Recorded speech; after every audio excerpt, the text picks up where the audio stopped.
let's look ahead a little bit here. And obviously on Friday's pod is when we'll deep dive into Wildcard Weekend and give our picks and give our best bets and all that fun stuff.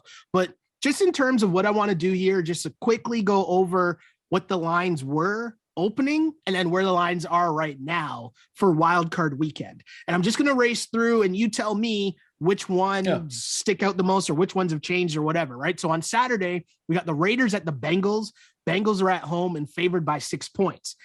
Later on, it's the Pats at the Bills. Bills favored by 4. We got the Eagles. Or let's stay on Saturday first for a sec here. Sure. Has anything really changed with either of those two games? Yeah, so I think a lot of people would be surprised that the Bengals opened 6.5. That was a little bit sort of strange to me, though. When I look at the market numbers, and again, as a sort of heads up to everybody, the market numbers are, if you take all the point spreads, especially the ones most recently, and what the Bengals are favored by against certain teams, and what the Raiders are favored by or underdogs by.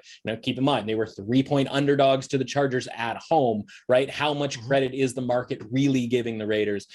The Bengals would be 6-point favorites. If the actually number is 6.2. My numbers, and I don't really know how I got here. My numbers are 4.2. I have the Bengals about 4.2, and I don't know if that's I'm I don't know if I'm too low on the Bengals or I'm too high on the Raiders. Like, I don't, I'm going to have to sort of figure this out. Whether that leads to necessarily a bet, maybe not necessarily against the spread. There might be something that we can do with that as well. So look for some of my content with regards to that. The Bills and the Patriots. You're probably looking and you're saying to yourself, man, 4.5 points. Like, why is that 4.5 points? You're probably saying to yourself, the Bills were 2.5-point, 3-point favorites when these two teams played in Buffalo in that Monday night wind festival that we had a few weeks ago, or a few months ago now, I guess maybe 6 weeks ago. The more important number to understand here is the closing number of that second matchup. So look at it this way. Buffalo ended up closing at Pick'em in New England, right? And so I have, for my home field advantage, in New England, 2 points, and I have Buffalo 2 points. That is basically as high of a home field advantage as I'm willing to give any team, right? Okay. So if I'm giving that one team 2 points and the other team 2 points, if we're moving a game from Pick'em, right, in New England to a neutral, it would be Bills by 2, and to the Bills at home, it would be Bills by 4, right? So the market weighed in this game in New England that opened, it was New England minus 2.5, and it closed Pick'em. So the market had a week to watch, to be able to bet that game. They bet the Bills down to a Pick'em. That's where the market should exist. If the Patriots had won that game, maybe you make the case that was the wrong move and that shouldn't be the case, but that wasn't.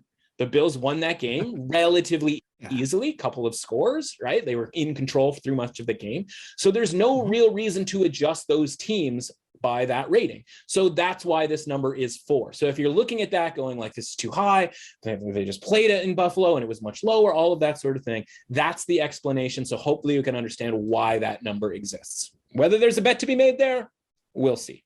You want to do Sunday game? The other thing the other thing I was just going to say at the end of that Bills game, which, we don't have to break it down now because a lot can change from Tuesday to Friday in terms of what the weather will be like in Buffalo on Saturday. Because I think that will play a factor on how I'll look at the game. So we'll wait and we'll touch back on that on Friday for sure. In terms of Sunday, so we got the Eagles who are at the Bucks. Bucks are at home as 8.5-point favorites. The Niners are at the Cowboys. I can't wait to bet on this game.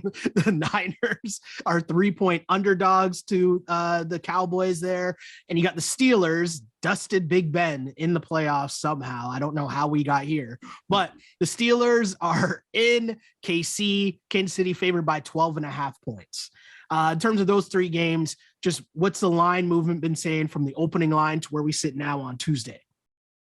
So the Tampa one, even though it doesn't sort of feel all that interesting, actually kind of is. So my number makes that, my number is 7.6, right? So it means the Buccaneers should be favored by 7.6 at home.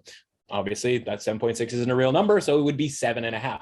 That's where the line opened. The interesting thing here is the market number. Again, all the point spreads taken into account for most recently actually has it lower than that. It actually has Tampa as just, quote unquote, 7-point home favorites. And that's because every week the Eagles take money. Every single week, sharp money comes in and bets on the Eagles. You can think of like the game when they played the Broncos, right? Remember the Broncos were like 2.5, 3-point favorites. That game ended up closing. I think even Philly might have ended up as a 1-point favorite, ended up being correct. The Eagles won that game.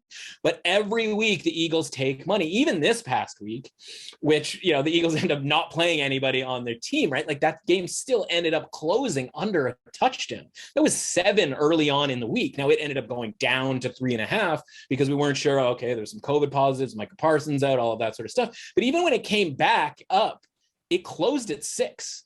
So it still ended up lower than it was beforehand, right? And so just every week the Eagles take money, which makes that market number as low as it is. That being said, you'd expect the number to be -7 based because the market number is usually the thing that is closest to what the number actually ends up being because it is the market.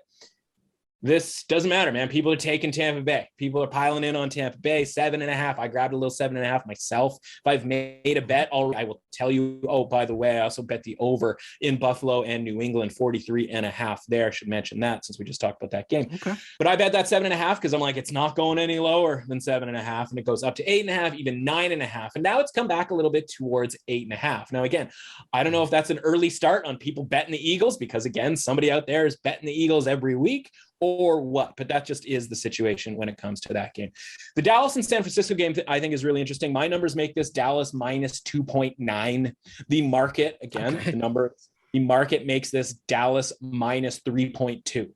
It's obviously somewhere in between at -3. I think a lot of people out there just assume Dallas is going to take money and that this line is going to get pushed off of 3. I don't necessarily think that's the case.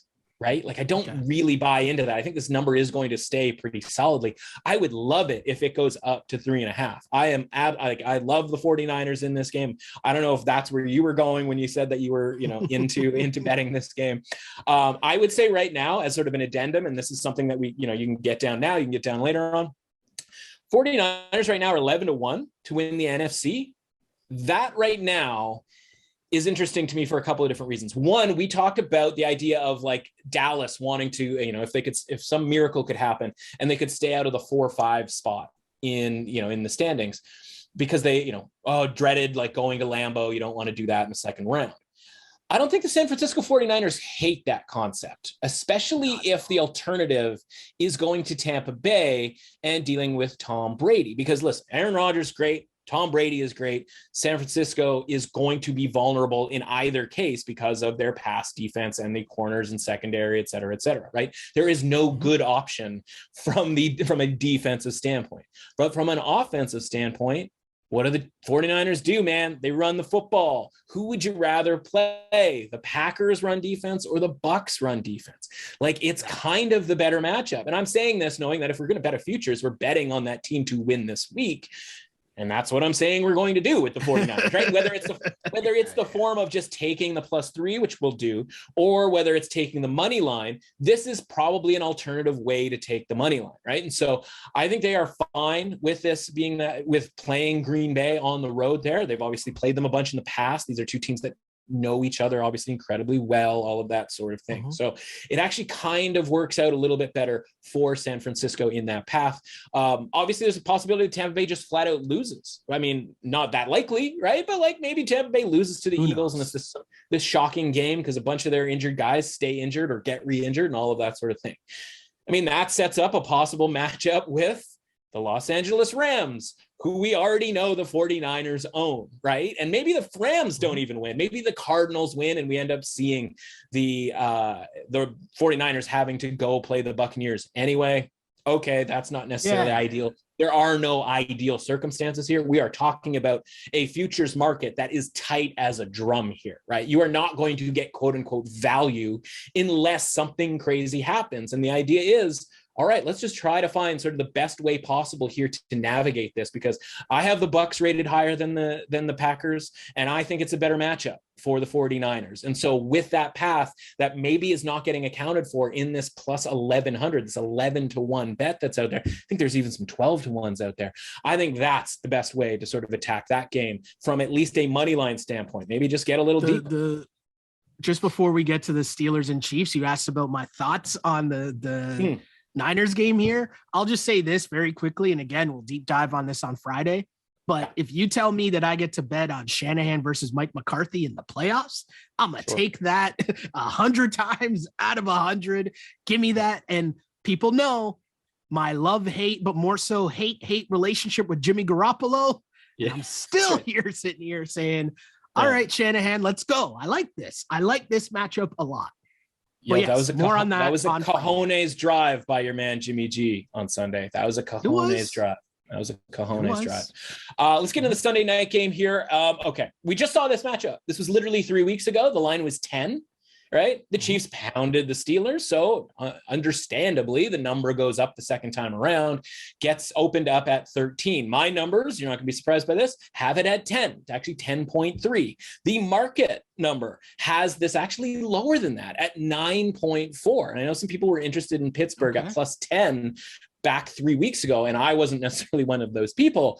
This time around, though, I'm going to sit back and wait and see how high this line goes. And then it's going to be an absolute like grin and bear it type situation here on the Steelers, relying on that defense. So we'll see if that goes, if it gets back to 13, like what the price would be for 13. If it ends up, listen, Sunday night, we might see some 14s when people are piling in to fade the Steelers on Sunday night. So that's going to be a wait and see approach in that one. We'll talk obviously more about that. And then the Monday night game, I'll sort of jump the gun on you here, right? My numbers make this a 3.6. So we're 3.5 point favorite for the Rams. The market number is higher. The market has always been by and large higher on the Rams than I have, and it has them at 4.6. The number has moved from 4.5 down to 4 and, sort of hovering in that area. If this number ends up getting down to 3.5, I don't think it's going to get to 3. This is going to be a spot where I'm going to jump on the Rams. Okay, we'll talk about that a little bit on why a little bit more on Friday. We'll have some props, we'll have some teasers, all of that sort of stuff. Maybe a money line parlay. All of that stuff is going to be is on my plate this week. As now that college football is done and we are this close to college basketball in full bore, I still got a lot more content here when it comes to the NFL playoffs. Yeah, I can't wait. And as mentioned, of course, we'll be back on Friday to break down the NFL in depth with so many different angles and betting angles and how we can help us all win some money during these playoffs. And I'll continue trying to, remain above 500 for the entire NFL season, but I'll take being at 500 for the full season, picking every single game. I'll gladly take that. I'll be honest. And you are being modest. You are being modest. I know that, you're making these bets, or not, you're not making, I should say, you're making these picks, you're going 500, but I'm here to tell the audience right now, Shell's doing much better in the actual betting space when it comes to using either, the best bets that we talk about or his own best bet type stuff. He is being way too modest and sort of referring back to just the 50-50 nature of his season-long, every game this season type bets. Well, I assume, and maybe I shouldn't do that, as you say, if people can't think, then I don't know what you're doing here. But and this is maybe was that harsh, issue. By the way. Should I? No. Did the yoga not work? I'm going to back you up here. No, I'm going to back you up here because what I'm going to say is I assume that people understand that I'm not betting on every single. Like I put out picks on an iPhone Notes app. Right on social media. I would hope that people know that I'm not betting on every single one of those games. I'm putting that out there to reel you into listening to the podcast where you get the best bets. Right? Like I hope people understand that concept, right? That I'm not betting on every single NFL game. I hope so. People understand that. But again, maybe that's my assumption. And as you said, we're talking to some people who might not think. So hey, here we are. And the goal, we continue to try to win some money. And I know that you hand out a lot more as, hey, I try to a lot too, following the Raptor season. Hey, I'm putting out stuff on social media here and there for the Raps, for the Leafs, just trying to cash. I either have my Leafs wave going or I have the free smoke going, just trying to hand out winners when we can. Right. But that's on social media.